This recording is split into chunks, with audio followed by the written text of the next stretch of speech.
today we're going to be doing a review on the Kylie Jenner Peach Palette, this baby right here. So if you're interested in my thoughts, then just keep watching. So the palette is white with a Kylie logo on the front, and that is rose gold. And then on the back, we have a list of all the shades. Now when you open the palette, it does come with a mirror, and then it also comes with a brush. Let's pop this baby out. So the brush to me reminds me of a MAC 217 brush, just in the fact that it's a very, I mean, they're both white obviously, but it just seems like a very dense blending brush. And I did compare them side by side. They both look very, very similar. The Kylie brush might not be as dense as the MAC 217, but I would use them for the same purpose. I did use the brush and I do really like it. It seems like a very nice durable brush. Sometimes you get brushes that aren't as nice or good quality, but this one actually is a very nice quality. So the palette does come with 12 shades. 6 of them are shimmers and 6 of them are mattes. And the mattes are okay, they're not terrible. I'm gonna swatch some for you. So they do show up fairly well, but the only problem is that's when I swatch it using my hand. When I do the swatches in this video, I am gonna use a brush on one side and then I'm also gonna use my finger on the other.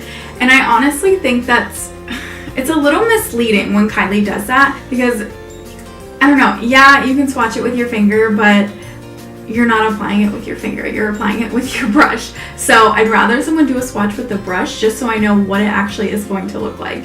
And that's actually the problem that I had with this palette.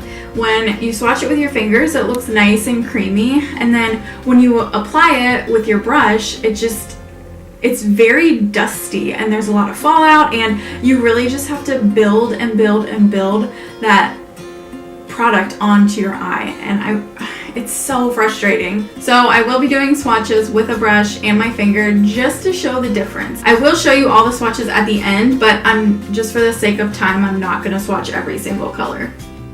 So the first color I am going to swatch is a matte, and as you can see, they just do not apply very well. I have to keep going back to the palette and just picking up product. And then as you can see with the finger swatch, it just looks way more creamy, way more pigmented than the brush swatch. So that next color is that blue color, and that is just a really, really pretty royal blue. I love this color. I haven't actually used it yet, but this is the swatch for it. And the only problem, like with the rest of the palette, is that you can see fallout, and I am going to zoom into this because it's so bad. The fallout went all over my desk. Actually, by the end of this review, I had to wipe off my entire desk just because of all of the fallout that occurred during all these swatches. But if you like this consistency, then go for it. I'm a more creamy, buttery consistency kind of girl. This palette just wasn't that for me.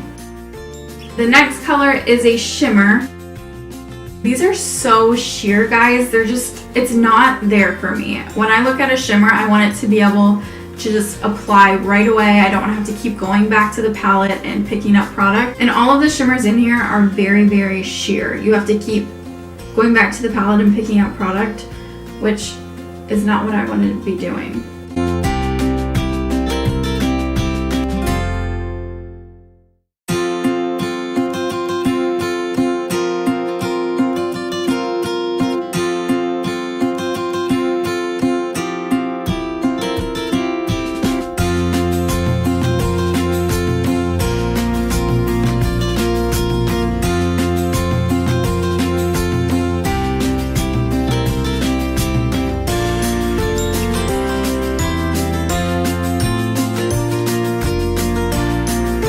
I did compare this palette to the Modern Renaissance palette by Anastasia. I don't think they have the same color scheme by any means.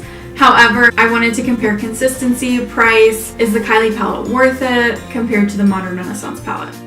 So both palettes do come with a mirror as well as a brush. The only thing is the Anastasia palette comes with a double-sided brush. So the first color we are comparing is Crush from the Kylie palette. I did edit it out, but I have to go back to the Kylie palette multiple times just to get enough product to make a swatch. So So looking at both of them, Warm Taupe from the Anastasia palette is just so much more creamier. It goes on so much smoother than the Kylie palette. So the next color we're comparing is Queen Bee from the Kylie palette. So this is exactly what I'm talking about. The shimmer from the Kylie palette is just very, very sheer. So Vermeer is going on very nicely, so much creamier, and it's not as sheer as the color from the Kylie palette.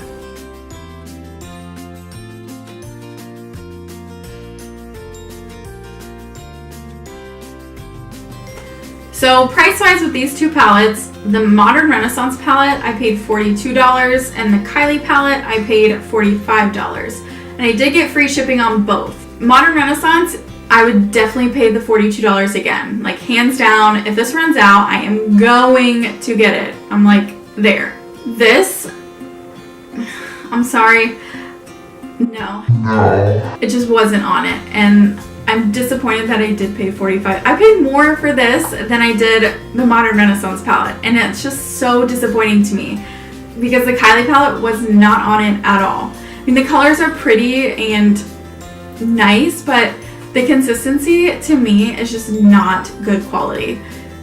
And I feel bad saying that because I love Kylie Jenner, so we're on the same page. You love Kylie Jenner, so do I.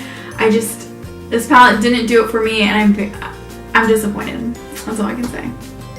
Alright, so thank you guys so much for watching. If you like this video, then definitely give it a thumbs up. Also, make sure you subscribe. I will be posting a Kylie Jenner Peach Palette look in the next week. So if you want to be notified for that, make sure you subscribe.